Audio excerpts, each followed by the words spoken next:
On today's episode of the Views from Section 400 podcast, the Oklahoma City Thunder have beaten the Pacers, finally gotten over the hump. They are the NBA champions. We react to the whole series, Game 7. What do the Thunder do next? We have a Mets versus Phillies series reaction. My Mets are in the absolute dumps right now. Matt's Phillies took first place in the East. Of course, we had to talk about that. And we'll finish it off with Michael of the Week. Everything from Sebastian Berhalter appearing for the U.S. national team for some reason to, of course, some Jaguars talk. It all gets started soon. See you soon. And just like that, we're back.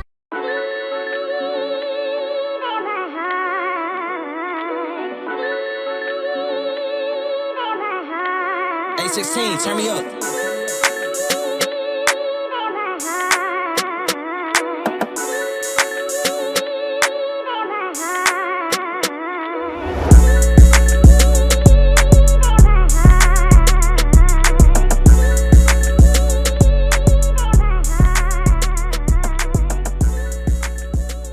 All right, welcome to this very special Tuesday edition of the Views from Section 400 podcast. It may be 100 degrees here in the great district of Columbia where I'm at, but there was a thunderstorm on Sunday night in Oklahoma. The Oklahoma City Thunder are your 2025 NBA champions. Don't look at me like that, Jack. That was corny. Yeah, well, I'm a corny guy. Yeah, I mean, I usually have like the corny intros. We give Brian a shot, and I don't think the apple fell too far from the tree. Yeah, we're all tripping over our words because of Brian right now. Honestly, it just sounds weird without Matt starting it. But Brian, good job with that pun right off the bat. It really is your show now, isn't it? Yeah, and I appreciate you saying trip. Well, I don't know if I should appreciate. I'm sorry, Tyrese Halliburton, so I'm not going to make a tripping joke about you, but I apologize for my grumpiness in the last show. Yeah, Jack, I have a feeling you're going to say some Mickey Mouse nonsense after Tyrese Halliburton goes out of this game. So I'll hand it off to you. No, I mean, that was the first thing I was asked by a non-basketball, not a super fan of basketball. Yeah, are all the Pacers fans going to think that they should have won it all, and now that Tyrese got hurt, like they have that to? Yes, absolutely. They are all going to use that. They're going to keep that in their back pocket. If we had Tyrese, we would have won Game 7. I believe it, quite honestly. I mean, they had that game up till halftime, and honestly, they go back to the locker. In the first 3 minutes of the game. Yeah, he was phenomenal to start the game. He looked like he was going to be him. And then you look at the other side. I know SGA won Finals MVP, and the Thunder won it all. But you look at his numbers in this game. Oh my Lord, I don't know if we've seen worse efficiency in a Finals game from a star player. Anyway, back to Tyrese and how good the Pacers were doing. I genuinely thought that they could win this game. And then he goes down, after a very hot start. That was devastating. It's all about the mentality at that point. And they kept it alive for the rest of the first half. TJ McConnell was a savior. Benedict Mathurin, he was good. Siakam just couldn't really get it going in the second half. But honestly, what I think happened is they kept with it. They were like, it's okay. We got to fight through this. It's just a little adversity. And then they go into the locker room. They sit there. They see Tyrese at halftime, and they just came out so flat in the second half. That third quarter was abysmal, and the entire second half was just not close. Well, I said it last night on the broadcast or halftime whenever they said it. I don't think it was Perk. I don't think it was Stephen A. It was maybe Bob Myers or whoever that Myers guy is that they have on the call at halftime. But they said if any team can hang when their superstar point guard goes down, it's the Indiana Pacers. You have TJ McConnell, you have Andrew Nembhard, and those guys can carry the team, which they did until halftime. They had the lead. They were winning this game. Halliburton was gone for a quarter and a half, and they still had the lead. Look, I don't think I deserve flowers, but I pretty much called this. I said the Thunder are going to get Game 6, and there's no way they lose Game 7. Did I think Halliburton was going to go down like that? No. Did I think he was 100%? I didn't. Blowing the Achilles like that is just something you can't expect. But if there was a chance for the Pacers to do it, they had it. They could have got it done. OKC wasn't losing that game at home. If Halliburton plays, I think OKC still probably wins that game, but it's much closer down the stretch, maybe even an overtime thriller. Yeah, Halliburton, by the way, 3 Eastern Conference players all tore their Achilles in these playoffs, all number 0. Just make you think. But TJ Yeah, I McConnell, hope Tyrese Maxey changes his number ASAP. yeah, you might have to. Although things do happen in threes, so you might be okay. It was just those 3. I know. Jeez, I didn't even pick up on that. That's insanity. Yeah, Tatum, Dame, and then needs to Tyrese. change ASAP. But TJ McConnell, I mean, we have to talk about this guy because even in the second half, I think he had the last 12 points of the Pacers. He was like in Avengers Endgame when Captain America is facing off against Thanos and the whole army before everyone comes out. That was TJ McConnell against Jalen Williams and Shea and all the Thunder. There was a moment I thought like he could win the MVP of this series if the Pacers can somehow pull this out. He didn't get much help besides Benedict Mathurin, who was just playing like he was playing 2K and spamming X. But TJ McConnell, what a series. What a guy. I took it as a little David versus Goliath-esque when TJ was out there flying around trying to take down the mighty Thunder. And he almost did. I mean, the emotion after the game, that guy was wearing it on his sleeve. And I mean that in the nicest way possible. I mean, you could tell he gave it his absolute all. Like, he came in devastated, crying in the tunnel to the locker room, and that Benedict Mathurin looked pissed, but like just no emotion on his face in the tunnel. Dude, he was trying. That's just like so night and too. day difference. Like, as he should. Like 10 seconds left, he's stealing the ball and putting up a layup to get him to cut it to like 11. Like, good for Benedict Mathurin. Yeah, no, it was Benedict Mathurin. You love his name. It's a great name. Electric at Arizona, but I think that's where he went. Yep. But he. I think we should talk about the winning team as much as we want to give the Pacers their flowers for the Cinderella run. SGA, the guy did average 30.3 points in the finals here, Jack. I know. On 30 attempts a game. Dude, you're still going to sit here. Part of me agrees, but part of me doesn't, man. I mean, that mid-range is unbelievable. 30.3 points per game in the final. Just talking about, did he deserve it? Did he not? I think he still deserved it. Now, I might agree with you with the push-off stuff and getting the calls, and the NBA refs in general, SGA or not, is a disaster. But you got to understand, what does an MVP do? They're the best player on the team. They play the best, and they elevate the rest of the team. His ability to score from anywhere, he did draw the fouls, and he elevated Jalen Williams and Chet Holmgren that entire series. The question is, did he deserve it? The answer is yes. Michael Jordan, by default. Michael Jordan, Shaquille O'Neal, Kareem Abdul-Jabbar, Shai Gilgeous-Alexander. The only 4 players in NBA history to win the regular season scoring title, the regular season MVP, the finals MVP, and an NBA final. Mount Rushmore-esque. Don't start. Don't start. I am a little sad. It's unbelievable because, dude, Harden would be on that list if they gave him the same calls they gave SGA. Unbelievable. Harden definitely got calls, dude. Yeah, up until the playoffs. That's why we all know him as a playoff choker. He just never. He also ran into LeBron. The Thunder didn't have to run into LeBron. I am sad. My Lou Dort. I kind of forgot I actually placed the Lou Dort MVP. But it did lose. Never getting that. Yeah, he had a decent series. He averaged, I wrote it down somewhere here, 8.1 points, 4.6 rebounds, and 1.6 steals. So, not MVP. He would need SGA to get hurt, and then still, that would be Jalen Williams' award. Yeah. The hope need was SGA to get hurt, Jalen Williams to get hurt, and then somehow they still win the series without those 2 guys. And wasn't happening, man. Yeah, no, the hope was it would be like a 4-0 sweep, and SJ would have 1 or 2 off nights, and Lou Dort would have 2 30-point games. Do they have any type of like MVP thing? MVP of the series? I don't think, or not MVP. Defensive like MVP. Defensive award. No, is where I did also take Lou Dort to lead the series in rebounding, and I think he was pretty close there, but I didn't see how it went. There's no way that hit. I think it was Siakam. Or probably Chet, actually. Yeah. Chet had a couple near double. Siakam, Hartenstein. I mean, any of those guys are more likely. Miles Turner, even. Like, I just don't understand where the Lou Dort one came from. I like Lou Dort. But do you guys, Hartenstein's kid at the end of that game, too, that's an all-time all-time press conference there. Yeah, I love doubled down and got the crowd. He's like, "Hey, the kid's still sleeping. Y'all need to make more noise." I love KD's tweet. KD's like uses the Harkenstein's kid as like a way to say, he was like, yo, I don't know, something like, yo, that Harkenstein kid is like slumped, LOL, ... Congrats, OKC. Like, I think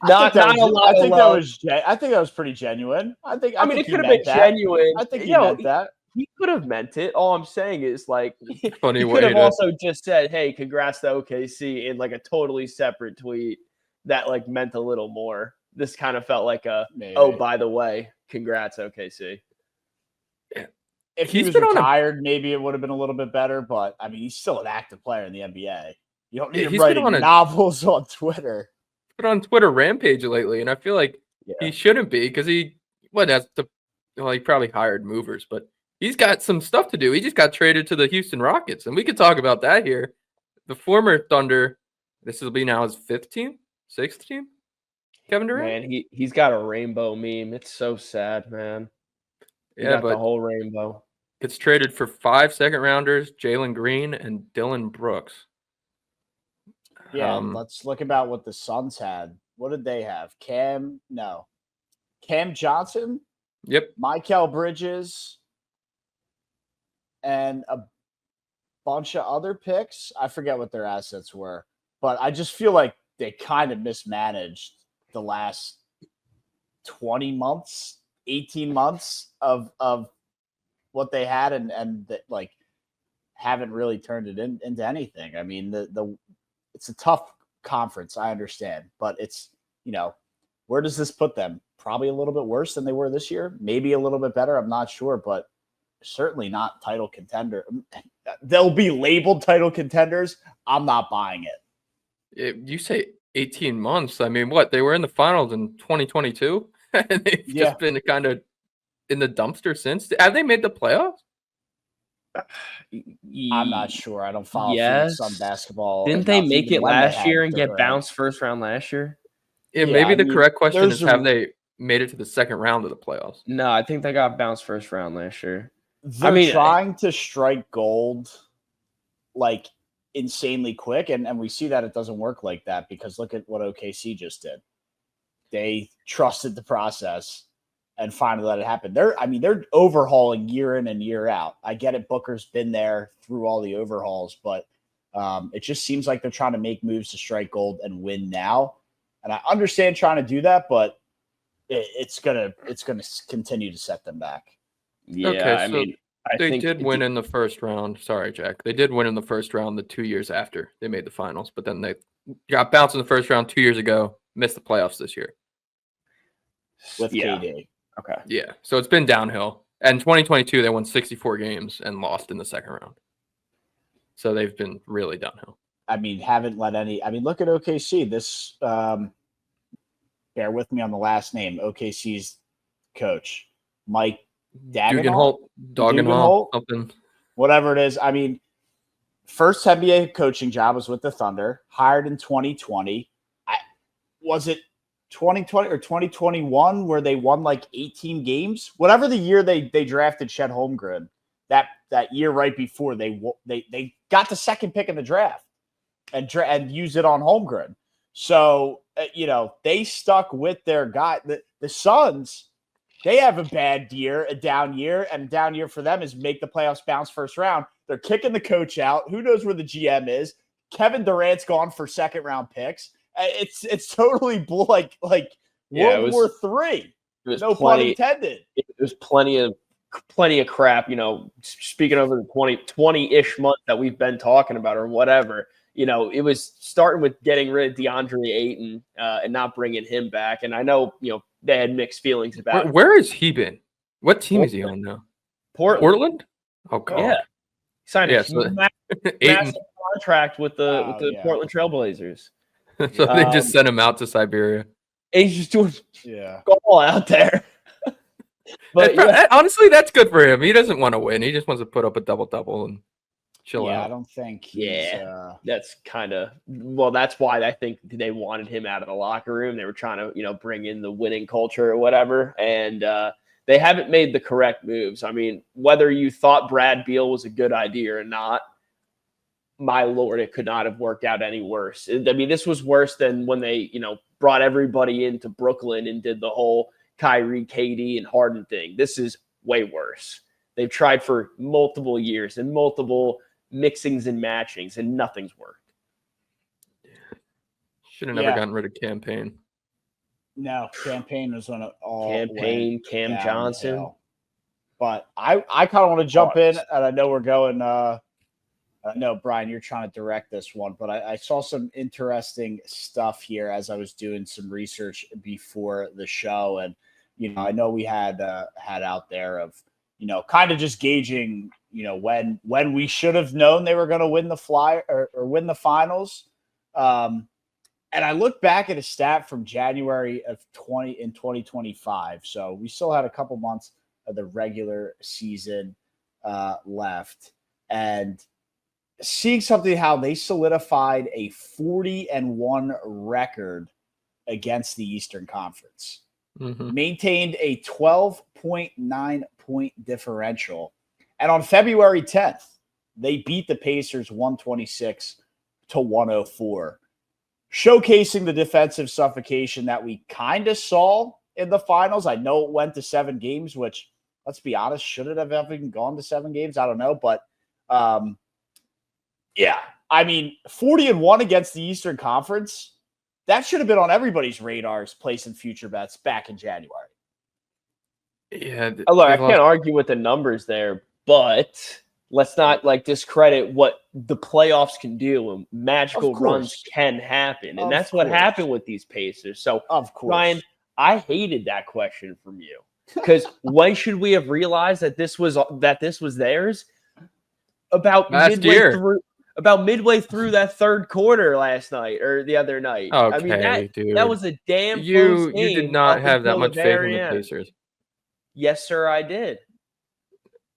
Jack, if the Pacers won Game 7, hypothetically speaking here, would you have adopted them as you did the Florida Panthers? Same energy? Well, same energy for this podcast only, and then I would have moved on.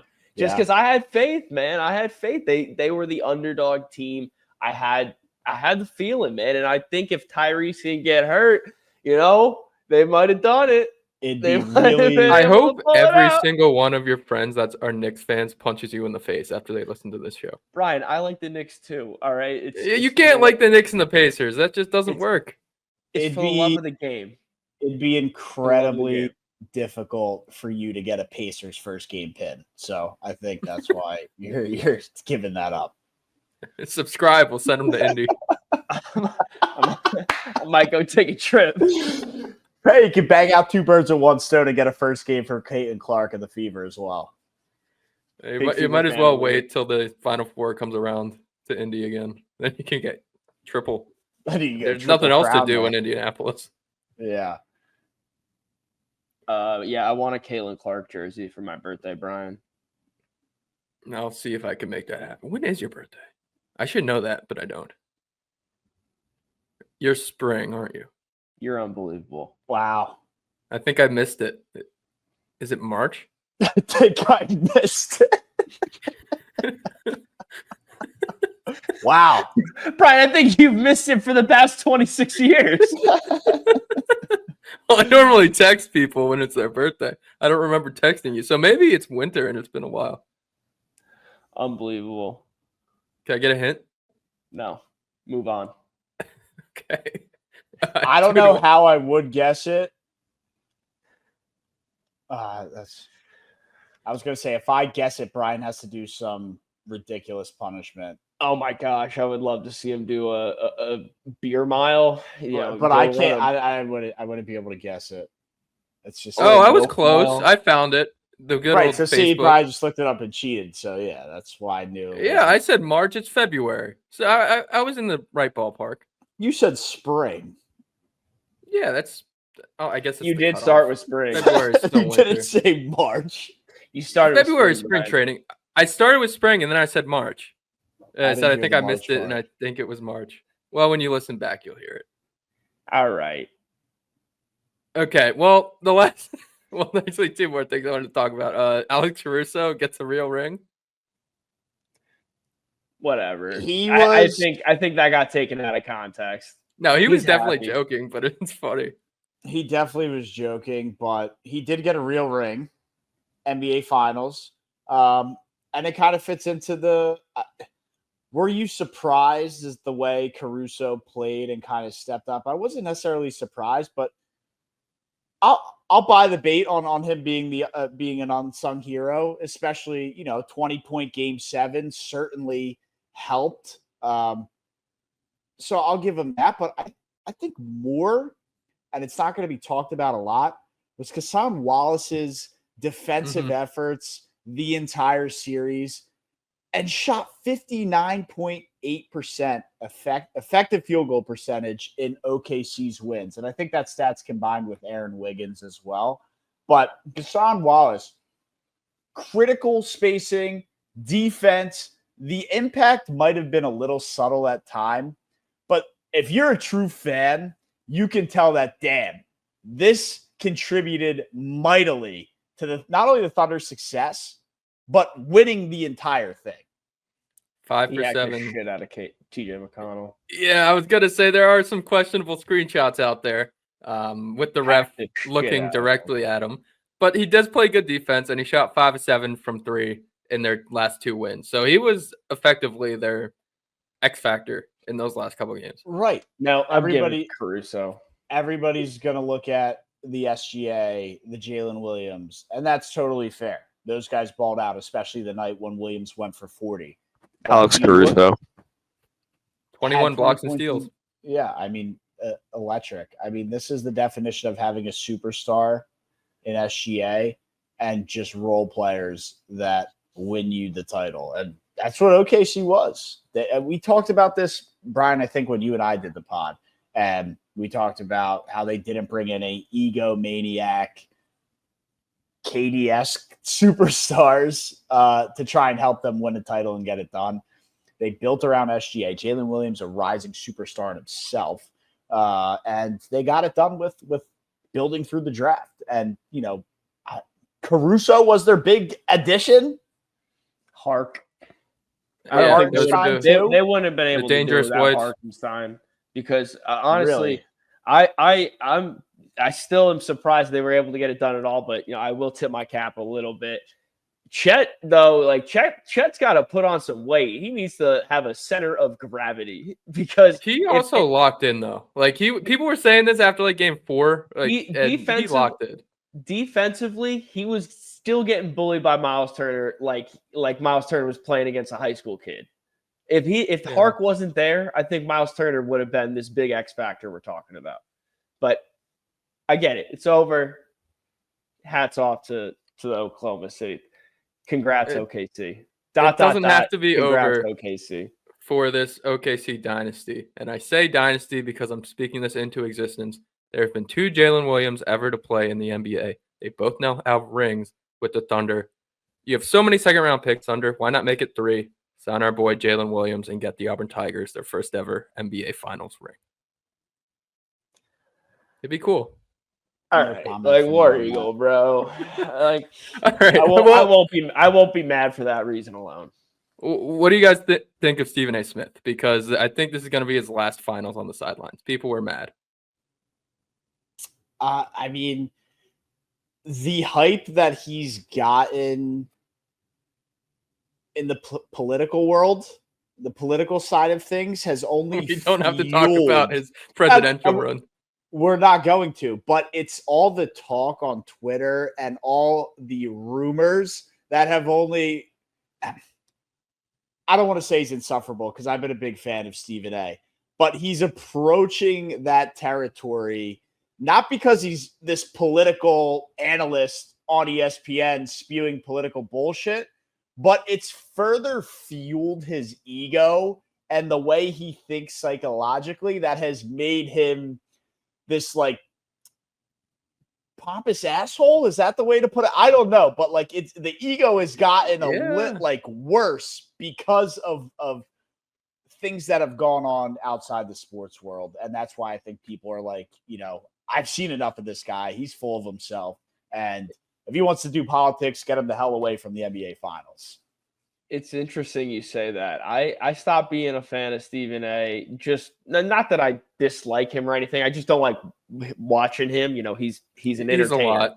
He's an entertainer. Yeah. That's what he is. Right. And I don't enjoy his entertainment as much anymore because he just went so dramatic, I think is the word I would use. Everything is so exaggerated and oh my goodness, oh my Lord. It's come on. Have a conversation, get to it. I'm not with the theatrics, and I think that's what you were saying, Matt. I think the issue is it was fun when he was, sent off to 9 a.m. to 11 a.m. daily. And if you wanted to, you could flip on the channel and watch him say Phil Jackson's on crack or Phil Jackson signed Lamar Odom, who was on crack, or yell at Max Kellerman. Now ESPN's putting him at the NBA Finals. They're putting him everywhere. So you have to see this obnoxiousness and this over-the-topness everywhere. And I just can't wait till we get inside the NBA to not do that. Well, he also was this comedic entertainer, like Jack said, 9 a.m. to 11 a.m. in the morning.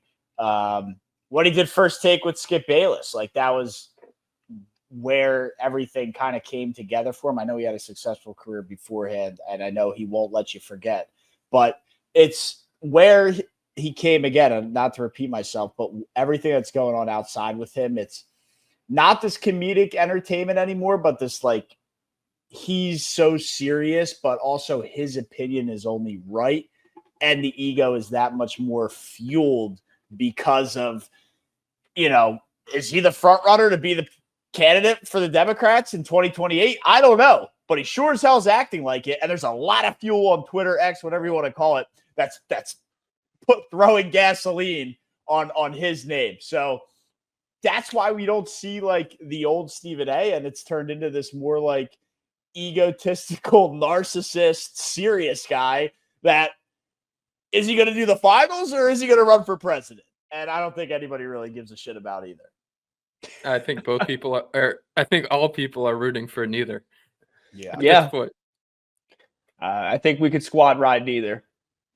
Yeah, definitely squad ride neither. I don't know where you guys wanted to jump with that. I mean, we're not going to have much more. I did rank a couple of the NBA finals before this one, but I was having trouble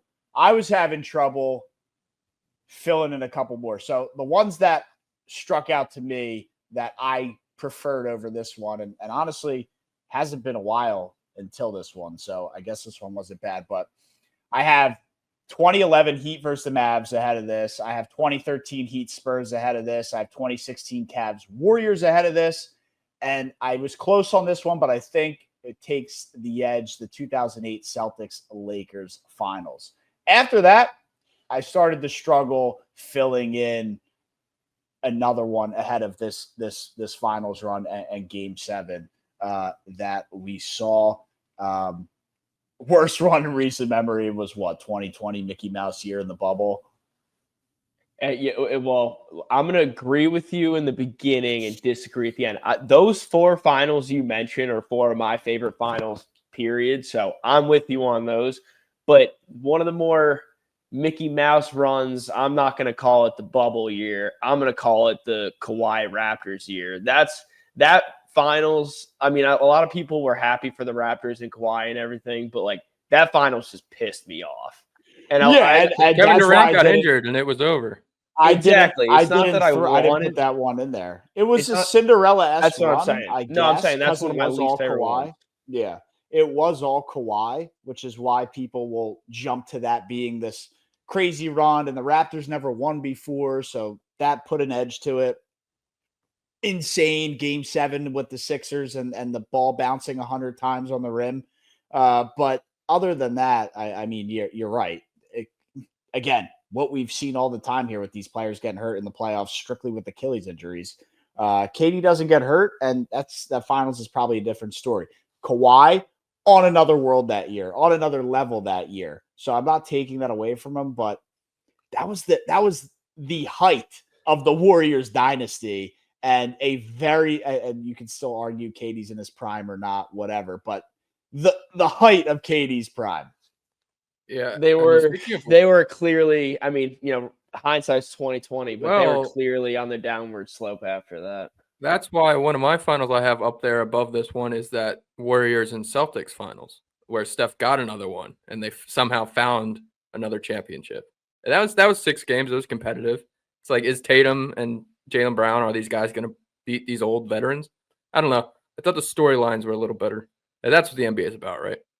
And it's tough because small markets, Indiana and OKC, it's not going to have the height of, LeBron James. You put LeBron on any team, and it immediately makes it a big market. I get that. But, yeah, I don't know. I thought the ones I mentioned for sure better than what we just saw, even though we saw Game 7. And after at least those 4, got a little by the way, 21st century finals is how I base that list.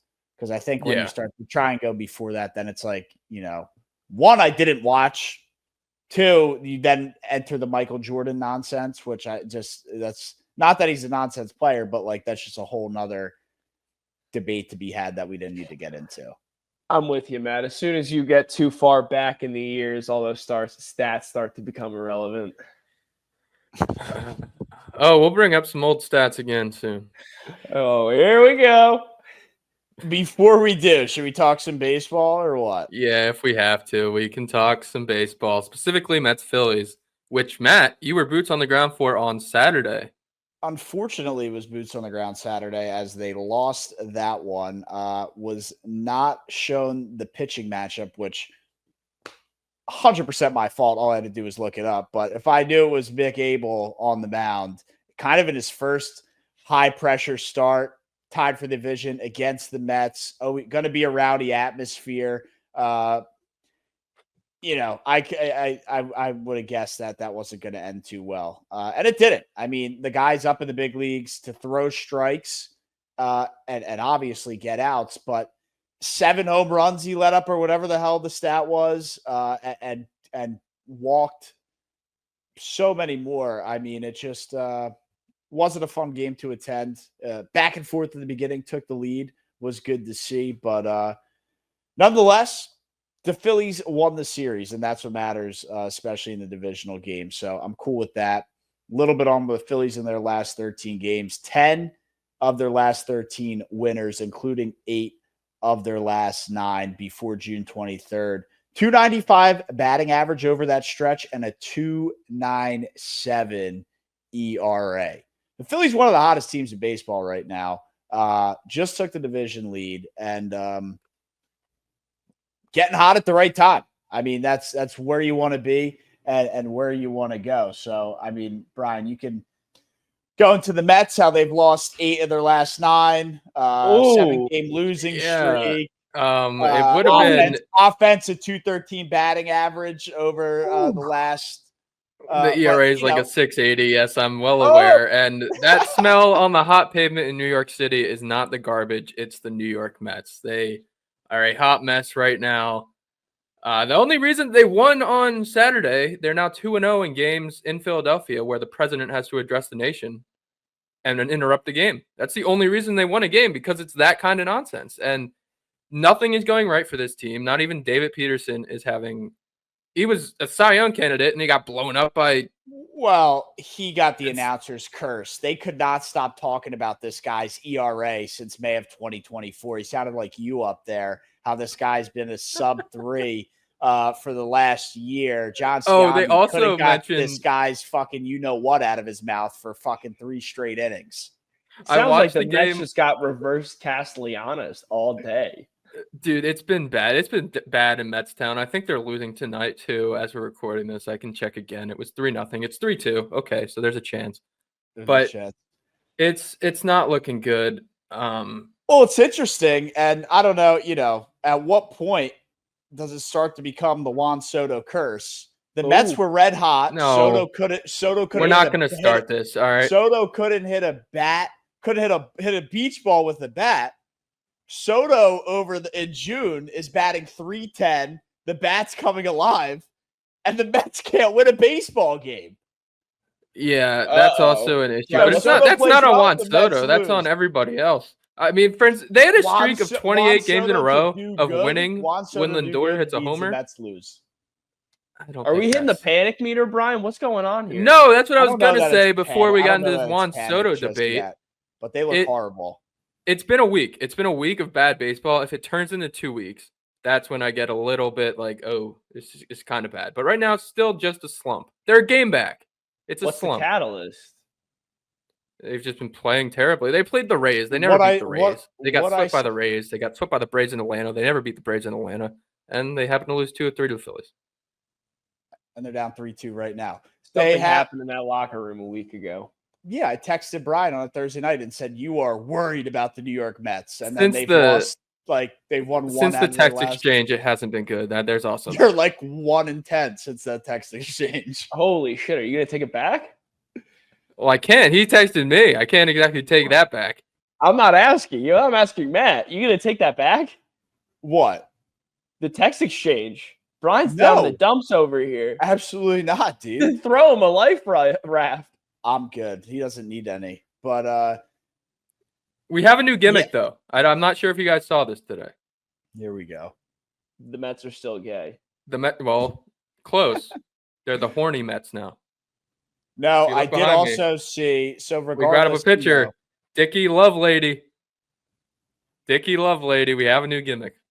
I'm not saying this is good or bad or whatever, but since the Mets hosted Pride Night, they are also on this horrendous losing stretch of really, really bad baseball games. So not saying it's good or bad. Yeah, it's just since that night. It happens to be since that night. So I asked what the catalyst was, and Brian didn't want to tell me. If you do believe in a higher power, that higher power does not like a certain community, and the Mets flashed that certain community's flag on during the national anthem instead of the American flag. And some would say that God finally started to like the Mets last year, and God may not like the Mets anymore. Some would say. I'm not saying that's why the Braves swept you. That makes total sense now. They're what are they? 1 and 12 over the last 13. 1-11. Don't make it 13. No, they're 1-8 in their last 9. It's bad, but it's not that bad. And it's just because the Phillies had to throw a AAA prospect pitcher up there on a Saturday night high leverage game. I mean, if that's anybody else in the rotation, we're maybe singing a different song. But they got bailed out by Mick and Bell happened to be starting pitches that night. Yeah, it wasn't even that he was shit. He was just tipping pitches. Not very good, but either way, I'm confident going forward. The Phillies are starting to show some life and show some emotion playing into the team they are. And let's not forget, this is all without Bryce Harper. So adding him back, I believe probably. Where were you when Otto Kemp saved the season? I tweeted it out the night he did. But after when Harper comes back, it'll be like a nice free agent signing without it being a free agent signing. It'll be a bat. I believe he's going to be back after the All-Star game. I don't see any reason to rush him back before the All-Star game. And you have time to let Otto Kemp get Edmundo Sosa some more playing time at third base, Bohm at first, Otto Kemp switched around. So there's some things you can do and let them kind of go. But there's an interesting stretch. The next 21 games, 18 of them for the Phillies are against teams with a winning record. So I don't know if you rush Bryce Harper back. I think you probably want to let him come back after the All-Star break, but they've been tested here early on. They just had a nice series against the Mets, but it's not going to get any easier over the next 21 games. Like I said, 18 of them against teams with a winning record. Don't rush him back. You don't need it. You don't need it. We don't need another Achilles. The Mets need to get to July. Yeah, and as we wrap up, they do. As we wrap up kind of this series talk, and the Mets got it at their place. The Phillies got it in Philly. So even though it wasn't a sweep, I blame that on Mick Abel having to pitch over anything. But Was seeing some reports. I don't know how true they are, but some potential interest in Yamir Candelario for the Mets. I don't know if you saw that, Brian. Brett Beatty, Ronnie Mauricio. I don't think either of them can hit their weight. Mark Vientos expected to be back this week. Possible platoon situation for the New York Mets over at third base. You know who isn't doing a platoon at third base? Alec Boehm and the Philadelphia Phillies. It's not going to be a platoon. Do the Rays want to trade? Why would they do that? Is it like Yamir 20. Candelario on the Nationals? Oh, am I thinking of the wrong person? You're thinking of the wrong guy, dude. I'm talking about the old veteran guy who would only be effective as a platoon player. Okay. Well, no, they won't do that. You give Vientos a shot. Ronnie Mauricio's up here because they don't know what to do with him. They just sent Acuna down. Brett Beatty. I tried to come up with a good joke for this. Brett Beatty's like a New Year's resolution. He goes down. He's great for 2 weeks, and then he reverts back into a bum. And I love Brett Beatty. I just wish he was better. I still have faith in Mark. You Vientos were showed Brett a lot of Beatty, stuff. You were the Brett Beatty guy. I still am a Brett Beatty guy. I just want him to be better. He has he's a first round pick. I know, and he can't hit his weight. No, well, he is hitting. He's hitting above his weight still. What does he weigh? He probably weighs 190. No, he's not that heavy. He's a skinny guy. He's hitting like 220. He weighs 190. It's still up there. Okay, man. He's doing great. Whatever you say, Brian. It's not good for the baby Mets right now. Alvarez just got sent down. It's you say just one. So it's literally Juan Soto, Pete Alonso, Brandon Nimmo, and Lindor. And then everyone else sucks right now. Above all else, swept under the rug. Trey Turner gets clowned. Oh, they picked the wrong shortstop. This, that, and the third. Trey Turner, up until this point, is having a better season than Francisco Lindor and leads the National League in hits. So everybody can say what they want to say about Trey Turner. He's having a fantastic season. And not that Lindor isn't, but to up and away. Having a better year than Francisco Lindor. He leads the National League in hits. Yeah, I mean, he's hitting singles. He has a better average than him. He's hitting singles. Has a better OBP. Is 3 home runs less than Lindor? He has 9 home runs. Lindor probably has 15. Has 12. The RBIs look like. It's a very similar stat line. Trey Turner's OPS is 807. He has 35 RBIs. Lindor, it might be pretty similar, actually. But I think Lindor's is better. Lindor has a 814 OPS, 42 RBIs, 16 home runs, more steals. Okay, so the home run numbers are a little bit better, but Trey Turner has more hits, better average. It's similar. It's similar. I'd take the higher OPS and the steals and Lindor's defense. But it's close. It's similar. I just don't think Trey Turner's having a better year. I think Lindor's has more errors than Trey Turner, which is another narrative that gets Trey Turner has horrible defense, and I think Lindor has more errors on the year. Well, you know what? Let us know in the comments who's having a better year, Francisco Lindor or Trey Turner. You know who definitely is? Alec Boehm over Mark Vientos, but that's a conversation Brian's not ready for. He's hurt. Alec Boehm is hitting like 280 with a 600 OPS. Bro, he's also just hitting singles. He might be second in the league in hits, second in the National League in hits. He's up there. Turner's at 93. Boehm's at 82. You know what they call that, Brian? Small ball. He's hitting 290 with a 734 OPS. 290 is 290. It's getting on base a lot. It's approaching Luis Arias territory. I call that money ball. I call that money ball, cuz. Is he walking? I don't know. I know. Talking about getting on base. All right. Can we stop talking about the Mets before I start crying? Sure. Only bright spot is 11 ERA in the minors. Frankie Montas expected to come back this week. He's starting tomorrow against Spencer Strider. That should go fantastic. And he had what? An 8 ERA in all his rehab starts? Higher. Try 38 ERA. And he'll be starting in my fantasy lineup tomorrow because why not? 2 years, $35 million. But what's money to do whatever the fuck Steve Cohen? It might be you David know what that Stearns' reminds me of? That reminds me of when I used to throw Marvin Jones Jr. in the flex for shits and gigs, just because I was hoping he'd get me a couple catches as a Jaguar. That doesn't work, Brian. Find someone else. Well, Brian picked him up and starting him in fantasy, so It's hoping a 2-start week for Frankie Montas.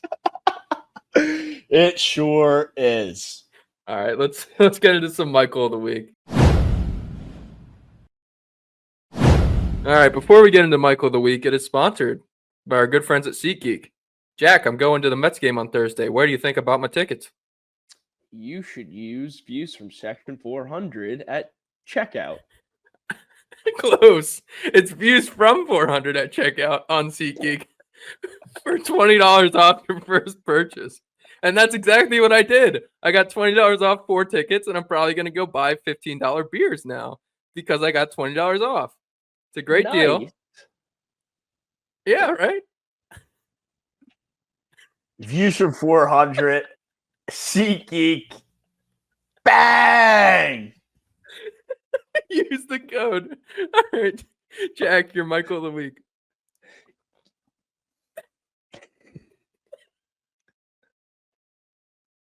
Why'd you have to interrupt me? What did I do? No, I Jack, said I Jack just hit went. a Jack just just hit a went. Mike Yeah. Green bang. I said nice. Yeah, that killed me. Well, you said the wrong code, and then you said nice.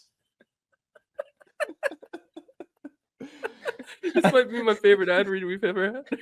Oh my Yeah. God. Will's going to have fun with that one. Oh yeah. Oh, man. All right, Ooh. hold on. There is a cheat sheet ticker at the bottom Ooh. of the screen. If you ever Yeah, get that's the lost code. and confused, code's right there for you. He didn't put it Next until halfway through the read. No, it was always there. You just said the wrong thing. It's all good. All right. Well, thanks, Brian. Yeah, use the code views from 400 at checkout. My Michael of the week, the Jaguars, who everyone thinks are this terrible team, have the same amount of playoff wins as Lamar Jackson and the Ravens since 2015. And yes, I understand that the Ravens won the Super Bowl right before that with Big Flacco. Is great. Good for them. Big fan of that team that year. Ray Lewis, shout out him and Suggs. That defense was awesome. But since then, I mean, the Ravens have been a perennial, like, number 1 overall team in the AFC. They've been a perennial. No, I'm sorry. I got to interrupt you. Where did you find this stat? stat? Far as Where the did you regular find this season. stat? Where did you find this stat? Because whoever made this stat deserves to be hung. Why? Because they didn't include the fact that the Ravens had buys in the first round of playoff games? No, Is they that where didn't you're going include the with it? fact they went all the way back to 2015. The Ravens didn't make the playoffs in 2015, 2016, or 2017. The Jags made the playoffs in 2017. So if you want to just go back to 2017, I think the point was 10 years. Is the stat considering the true fact or that we're in not? 2025? Is the stat true or Yes. not? It's Yes, true Brian. because the Jaguars had 2 wins in 2015, 2017. No, they had 2 wins in 2017.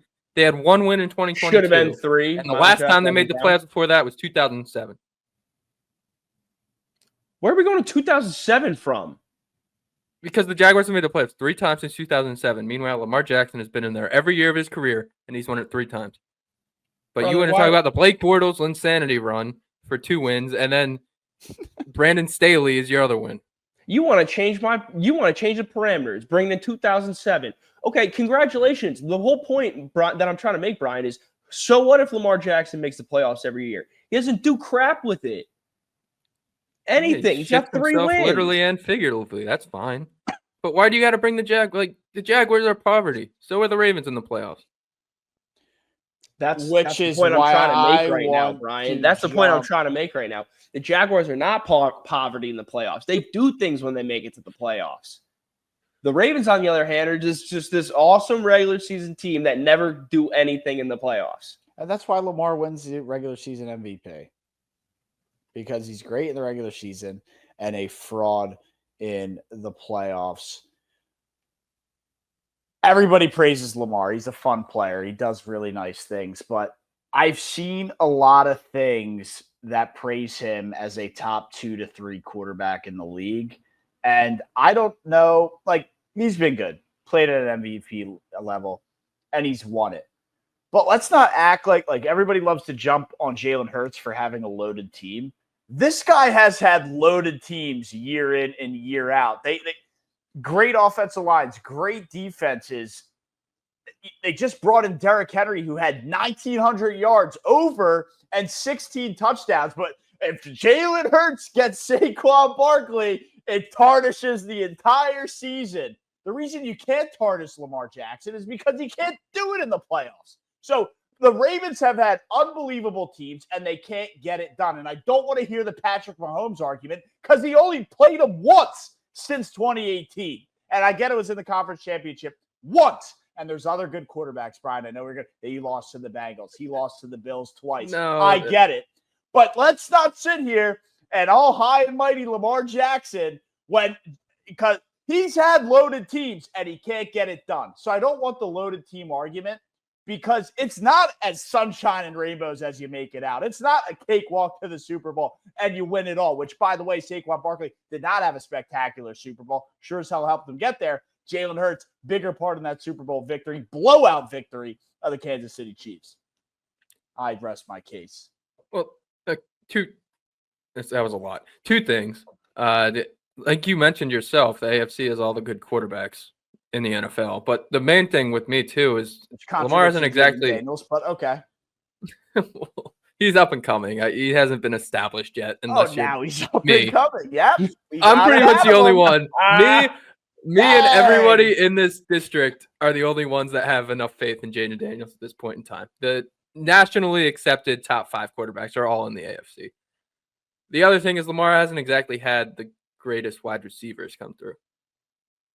Mark Andrews, Marquise Brown. He's pretty much had Mark Andrews. They've done so much to try and help him out. They keep giving him the same archetype, though. It's like the same speedy archetype wide receiver. It's not like Jalen Hurts, he gets A.J. Brown, he gets Devonta Smith. Odell Beckham for a Super Bowl Cinderella run.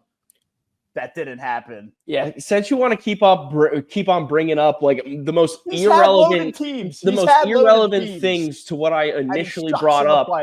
How many playoff? Yeah, wait, this started with Jaguars versus.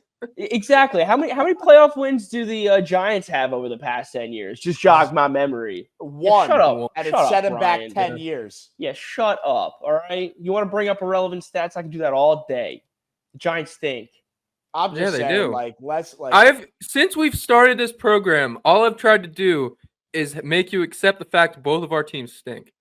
No. I haven't tried to say the Giants are good. I've just wanted to bring you down with me into the gutter and say, hey, I guess the gutter's up, but say this is how it is. Our football teams stink, and we can root for our stinky teams together.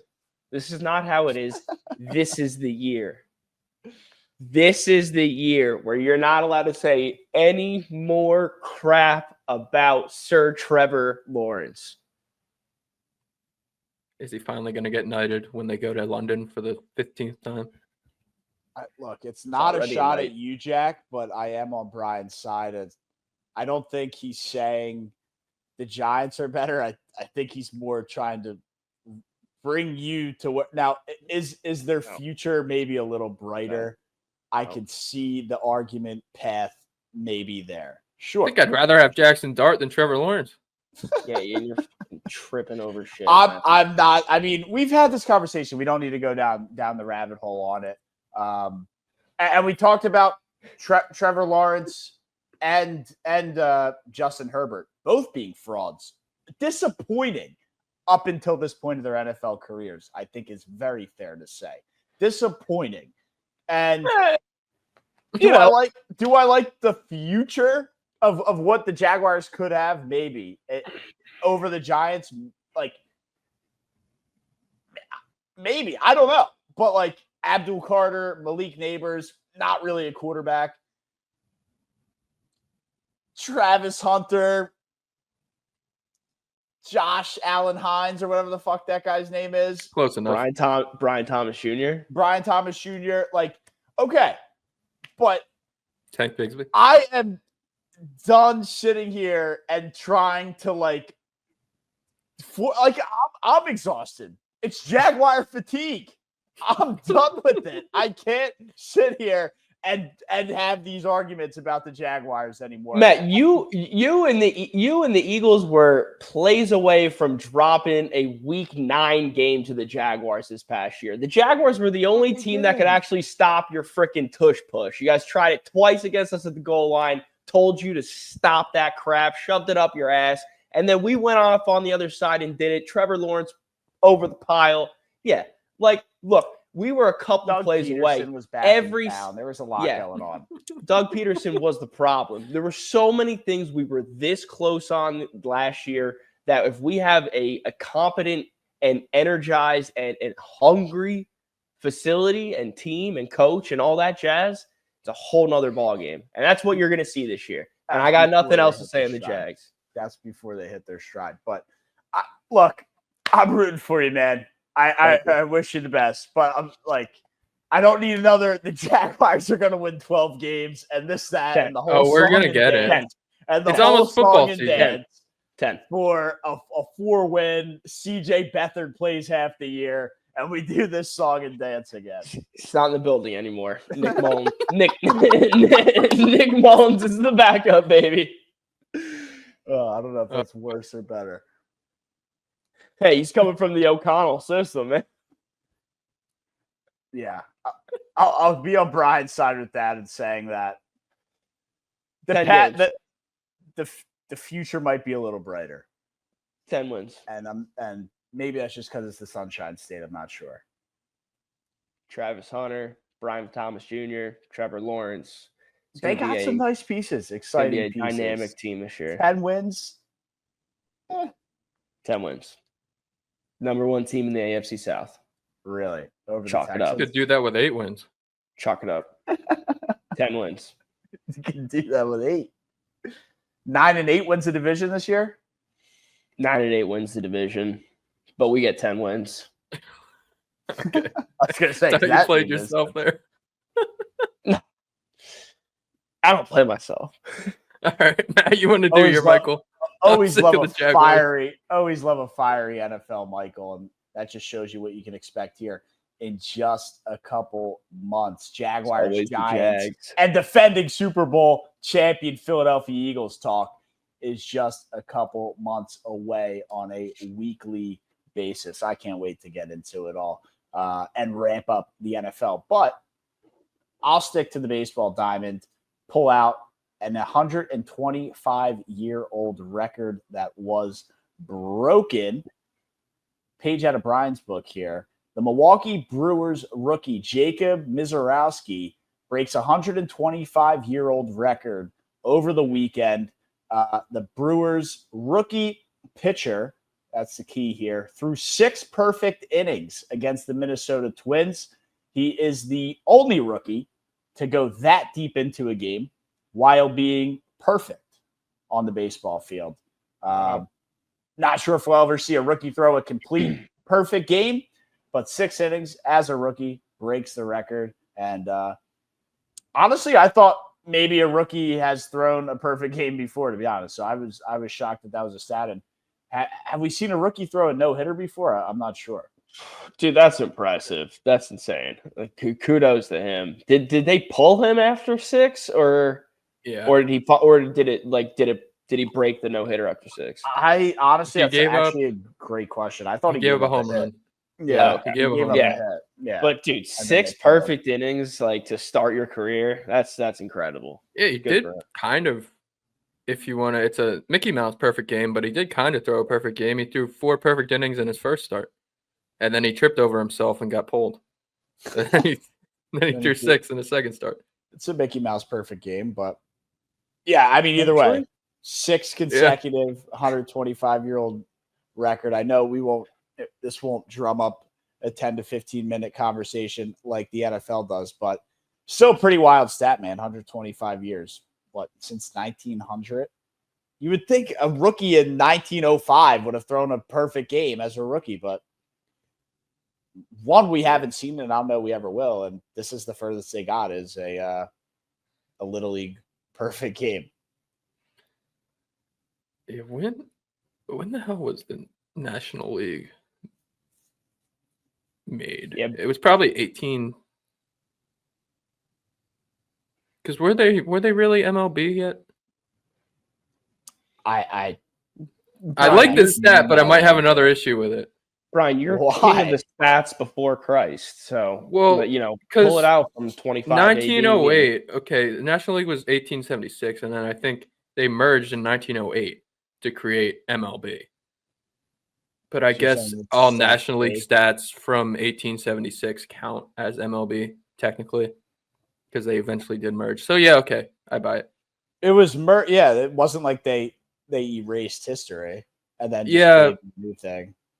yeah, I got Which it. by that logic, I'm just nitpicking to nitpick. the Eagles 1960 championship counts as a Super Okay, Bowl yeah. Now we get into this, yeah. because they merged. There we go. Next thing, you'll start claiming all the Philadelphia A's championships for Phillies World Series. It's not a Well, bad idea. I guess I'll end the show with my Michael. Sebastian Berhalter. We finally got Berhalter out, and now Berhalter is back in. He had an assist against Saudi Arabia. He's playing significant minutes in the World. I hope not the World Cup, in the Gold Cup for Team USA. Why didn't this guy find like a fifth uncle that was Canadian and just play for Canada? I didn't even know Greg Berhalter had a kid, and I get it. He had the assist to just scrape by Saudi Arabia, which is a disaster in itself. It was a beautiful assist on a set piece too. So I didn't good for him. I didn't know he's any good, but this just screams self-sabotage by the Berhalter regime. Will blow up before it gets better. I don't know anything about this dude, but I got a question. Start bench cut. Sebastian Berhalter, Archie Manning, Bronny James. Starting Archie. Or Archie's the benching- dad. It's Archie's the son, right? Yeah, starting the quarterback, benching Berhalter, cutting Bronny James. I hate Sorry, you, Brian. Jack. Yeah, I'm starting Arch. I'm benching Berhalter. I'm cutting Bronny. Is that what you said, Matt? That's exactly what I said. Yeah, you don't want to have to deal with the possible heart condition on your team. Just cut him. Oh, that wasn't my reasoning, but I'll go with that. Let's get your reasoning, man. What sport are we playing? Yeah, well, that didn't really. Yeah, Not applicable. I feel like it sport. is. College football, national soccer team. What's the third one? NBA. Oh, NBA. I forgot the three guys. My answer might stay for all of them. Wildly different. Sons of guys. We could do car racing and throw Shador Sanders in there. Shador would have been a good one to include here. Shador and over the weekend or last, Nick Castellanos got ticketed as well. Yeah, he was in the news a couple times, but apparently had some inappropriate comments towards Rob Thompson after being pulled as a defensive substitution. I really want to know what he said. That was so inappropriate that forced Rob to bench him the next day, ending his career streak of like 300 games started in a row. I don't think it was that long, but he had a crazy, crazy consecutive starts he played every game last year and he played every game this year up until Rob Thompson had to bench him for a game down in Miami after some inappropriate comments is all we got out of the Phillies clubhouse and the manager, Rob Thompson. He's not exactly a defensive wizard. He looked like his controller died on that Lindor double the other night. Been pretty solid. Like for what it's worth, Bryce kind of just stopped playing right field after that elbow arm UCL thing and has played very borderline Gold Glove first base defense.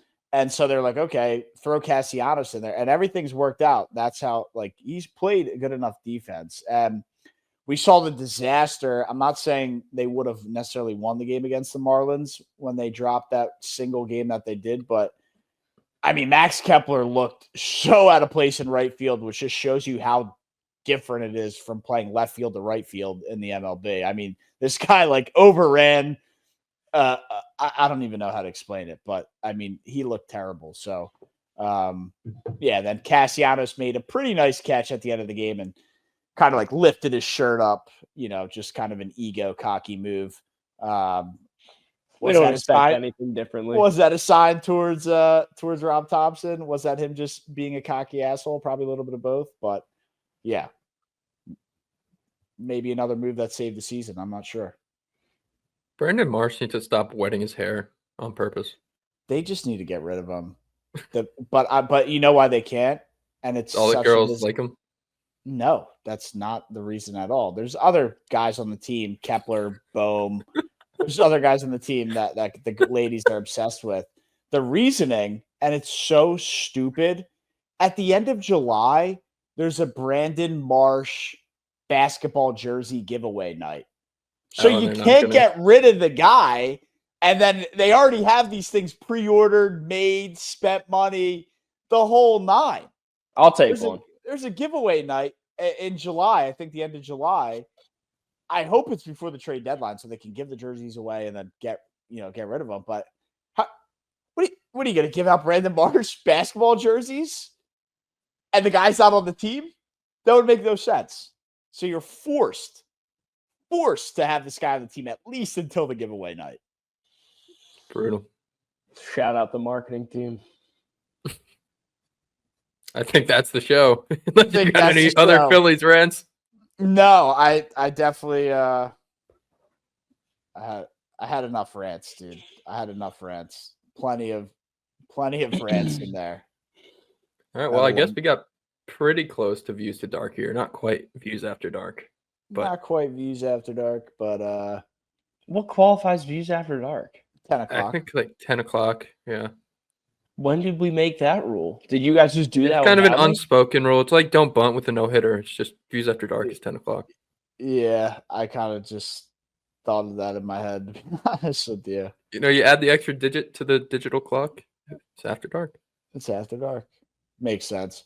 But why, Jack? What time do you want to do? And we'll come to a compromise. It's 9:44 right now. You want to say 9:44 is Views After Dark, and we could sign off with Views After Dark? I got nothing to say. All right. Well, I will not see everyone on. Right. Thursday. I was going to say, before we shut it down, why don't you let the viewers know your next couple of days that we found out about right before the show here? Yeah, about 7 minutes ago. Great move by the CEO, letting my buddies know that I won't be here on Wednesday's recording Thursday show, but I will be around on Sunday for Monday's show. I'll be in Vermont celebrating a wedding, and I'll be at a Mets game on Thursday. Boots on the ground at Citi Field. Yeah, I think they still have the rainbow egg rolls, so maybe I'll be eating some of those. I'll do some food reviews. I'll get some fun food. We need some content. Check it out on Views from Section 400 on TikTok. I think we're just Views from 400 on TikTok as well. Peace.